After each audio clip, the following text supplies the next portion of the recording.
Hey, what's up everyone? The Dan Sandwich here, and today we are back in automation and BeamNG.drive, and today we are looking at my first SUV build in automation, and this one is quite a bit different. You can probably tell just by looking at it, or I mean, it's in the video description and stuff like that, so you know what's going on here.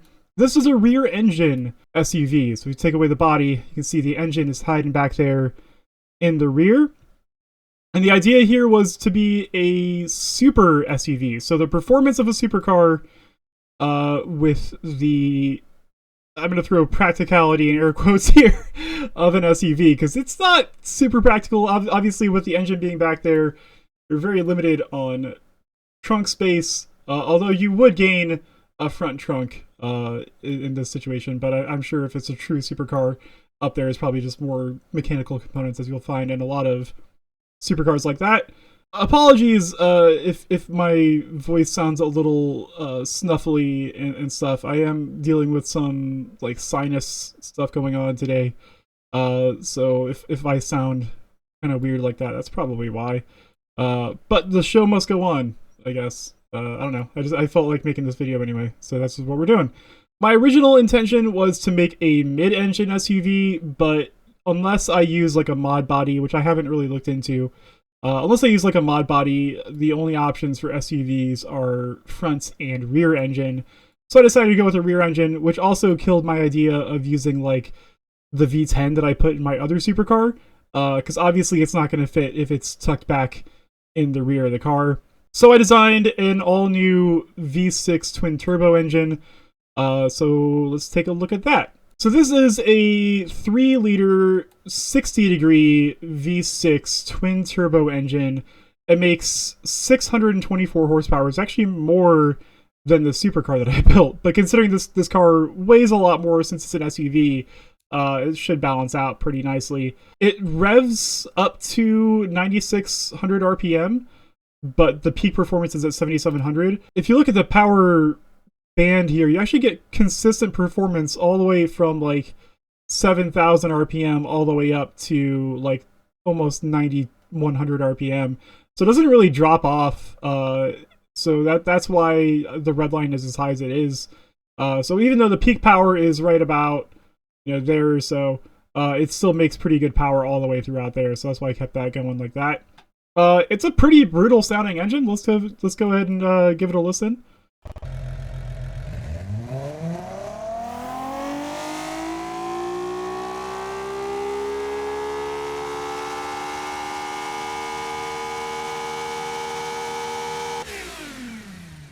Yeah, that sounds really nice for a V6, and the twin turbo doesn't really hamper that sound at all, which is nice. So I really like the way that thing sounds.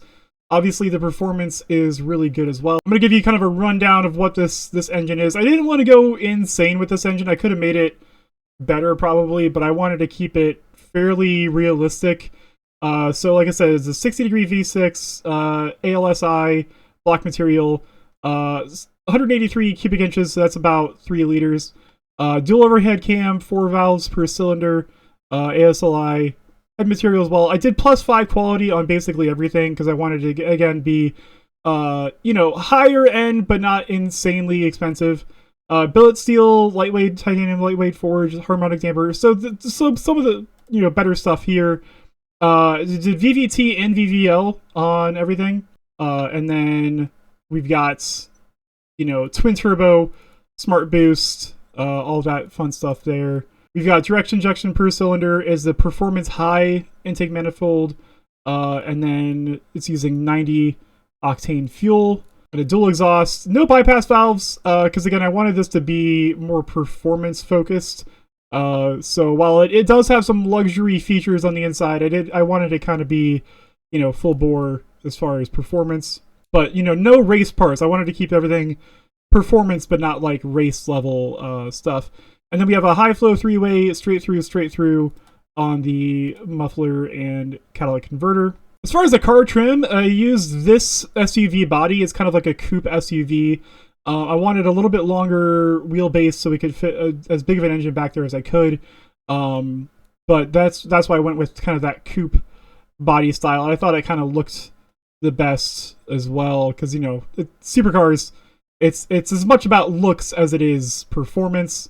As far as the chassis is concerned, I again wanted it to be somewhat realistic, so I went with aluminum panel materials, not like carbon fiber or anything crazy like that. It's a monocoque chassis still, lightweight AHA steel, so I wanted it to be still pretty rigid. Again, it is an SUV, so it's got to be able to kind of handle a little bit more weight. Rear engine, again, as I've mentioned before, double wishbone in the front and rear for the suspension. It is all-wheel drive. Again, it's a longitudinal V6 in the back. All-wheel drive, dual clutch 8-speed transmission. It says the top speed of this car is 219 miles an hour. Electric LSD, 65% to the rear. We've got 21-inch wheels, 240 in the front, 295 in the back, so pretty chunky rear tires, of course. Again, this being a supercar. Sports compound, though, not semi-slicks, because, again, I want it to be somewhat realistic for the road. However, we do have carbon ceramic 6-piston disc brakes all the way around, 17-inch brakes. Again, this is a heavier car, so it's going to have to stop better as well. I got a sport under tray, active aerodynamics everywhere. Of course, it's 2 seats in the front, 3 in the rear. Although I didn't do that for the design, but whatever. I'll just leave it there. I don't want to change anything up too much. Electric variable steering, ESC, and launch control. Advanced 20 safety. Again, this is, you know, more of as much of a luxury car as possible. I did optimize weight to be lighter as well, so that's going to help with the performance, of course. Active sport suspension. I did a sport preset as well, you know, pretty low ride height for an SUV, again, to help with performance. And yeah, I almost got a 50-50 weight distribution. You know how important that is to me. But pretty close, which is impressive given the engine is in the rear. And it kind of lends credence to why you might want to do this for a car like this. Is, you know, if you want a performance SUV, put the engine in the back and it'll actually drive like a car. As far as the design, I kind of drew some inspiration from McLaren. If they were to make an SUV, not that they ever would, probably, but that's kind of what I drew my inspiration from. So that was kind of the idea there. Obviously, I didn't want to like copy their homework, so the headlights are quite a bit different. And then you see the DSM logo in the front. I call this the Mantis DSR. So Mantis is the car model, and then DSR is like Dan's Sandwich Racing version of the car. So like the more performance focused one. This wing is kind of stupid, but I think it works. I wanted a tall wing so that you could see out the back easily. And I wanted a way to kind of connect it to the frame, so that's why I did like that.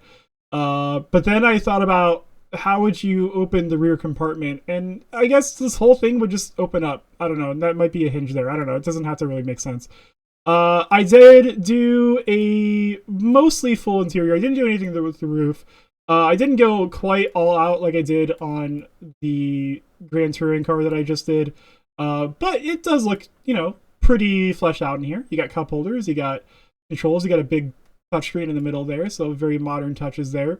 You got the green trim on the interior that matches the exterior. You know, that's one of the things that I like to do with these cars. But yeah, that's kind of what I had there. It has got a full glass roof as well, which is kind of neat. But yeah, this is my take on what if someone made a more performance-focused SUV. I'm not crazy about those taillights, but, you know, I'm not going to change them up now. It's just kind of what I ended up with. But yeah, that is my kind of overview of this performance SUV. Now let's take it into BeamNG.drive and do a couple tests, see how this thing actually performs.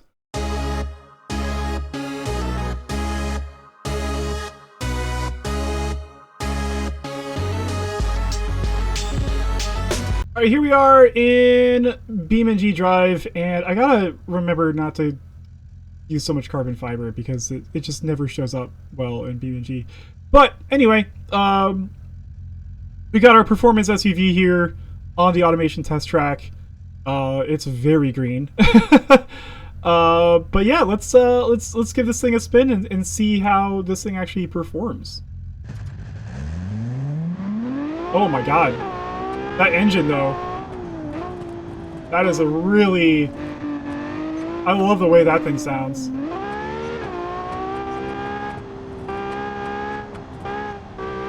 This thing actually handles pretty nicely for an SUV. I mean, obviously, there's a... You can probably see how much body roll there is. But you can really kind of, like, punch it through the corners pretty nicely, actually. Yeah. This thing handles really, really well, and it's obviously quick. I mean, you can just tell just the way it kind of jumped off the line there earlier. Let's open up on the straightaway, see what kind of speed we're getting out of this thing. Probably not going to be as fast as the supercar, but not too shabby, like 168. I think my supercar got up to like 175 or something like that there, so not not too far off of that, despite the obvious issues with aerodynamics and weight. Again, this has a little bit more power than that supercar even has, so not too bad. Brakes, still having a little trouble stopping something this big, so I gotta be mindful of that when I actually give this the proper test run later.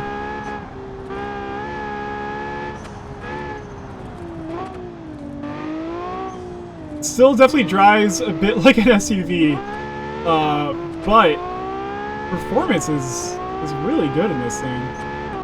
Oh, I think I must have messed something up, because my steering is a little bit wonky now. I think it's when I re-entered the track, I must have bumped something, and that was enough. All it took. The supercar is being very temperamental. But I'm really impressed with the way this thing drives already. Will it do a burnout? No. No, it won't do a burnout.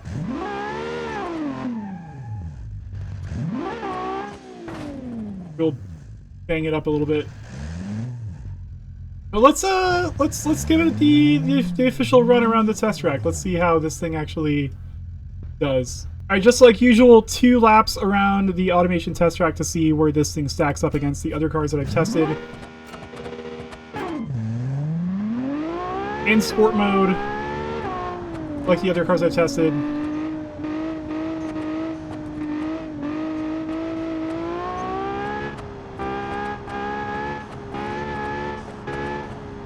A sporty rear-engine SUV. You can definitely tell that more of the weight is back there. Even though it is close to being 50-50 weight distribution, it's still a rear-engine car. And that definitely shows up still.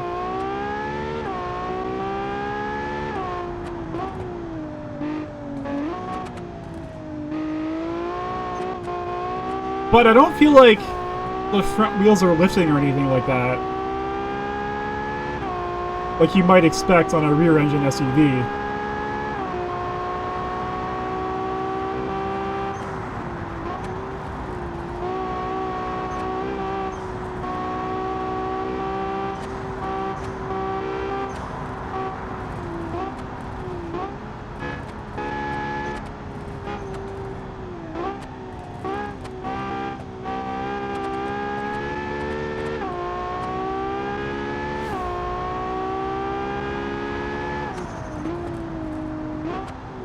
I always gotta take this slower than I think, because it's a really tight turn and it kind of sneaks up on you.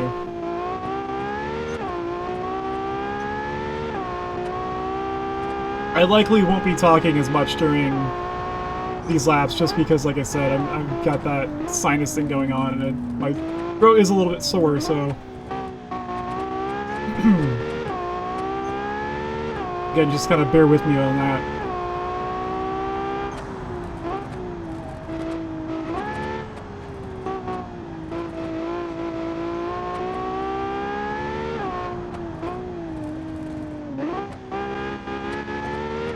Alright, first lap coming to an end here, And looking at like a 213.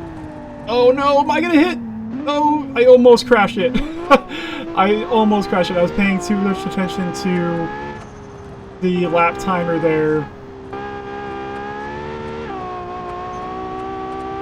I kind of slid it around that turn.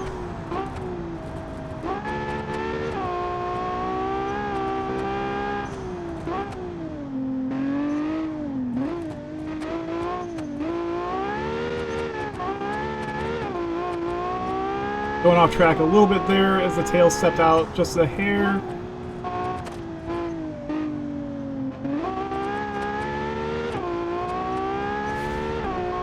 Back onto the straightaway.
Alright, onto the last turn here.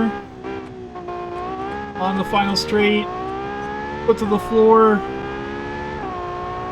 And across the line there. So 426.45. So that's faster than the Stampede Adventure. Not quite as fast as the Furion GTS, which is our GT car, which, you know, it makes sense. You know, this is, even though it's all-wheel drive and has a more powerful engine, it's still an SUV, so I would have been surprised if it went around faster than that did. But pretty good. Pretty good time, I think, for an SUV. So let's see how this thing does at the drag strip. Alright, we are at the West Coast USA drag strip, about to see how the DSM Mantis DSR does in a drag race against one of its own. Alright, we are staged. They are working on it.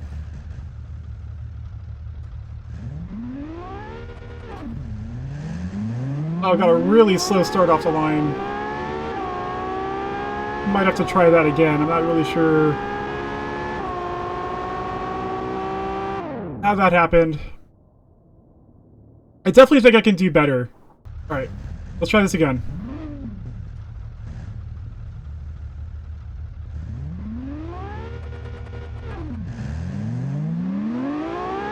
Alright, a little bit better start that time. But they still got off the... AI got off the line a lot faster than I did again. But that's a much better time. I think. I think it's a better time. Can't really tell. But 11.173 is going to be the official time. So I don't have the full leaderboard right here, but, you know, I will go to that at the end. To see how this stacks up against the other cars I tested. But 11 seconds in an SUV, that's pretty quick. That's pretty dang quick. I'm not going to do the police chase thing again because my computer just can't handle it. So until I figure that out, I'm just going to be taking this thing off the mega jump, or the car jump arena. Jump. I'm going to jump it. Alright, last but not least, we are back at the car jump arena to see how this thing does going off the titular car jump. As always, if you want to try this thing out, there's going to be a link in my description to the mod if you want to download it and try it out yourself. This is a lot of fun to drive. For an SUV, Obviously, the performance is there. I think it looks pretty cool. I don't know. For an SUV, it definitely looks different. If you saw this thing on the street, it'd probably turn some heads. But yeah, let's find out how far this thing goes off this jump. Just full throttle, flooring it here. Let's see what speed we get up to. About 185 off the jump, and that wing picks the nose up. Are we doing a complete backflip? Not necessarily. But we landed about the 440 mark or so. And this thing just keeps flying. Oh, man. Past the pool, everything's broken now. This poor thing. Where's the engine at? Is it still in the back? Oh, I'm underneath the ground now. Oh, that was weird. I think the engine's still back there. Yeah, you can still see it. Hasn't quite crept up into the passenger compartment yet. Oh, the cup holders are still in place. That's important. But yeah, that's the DSM Mantis DSR. A fast super SUV.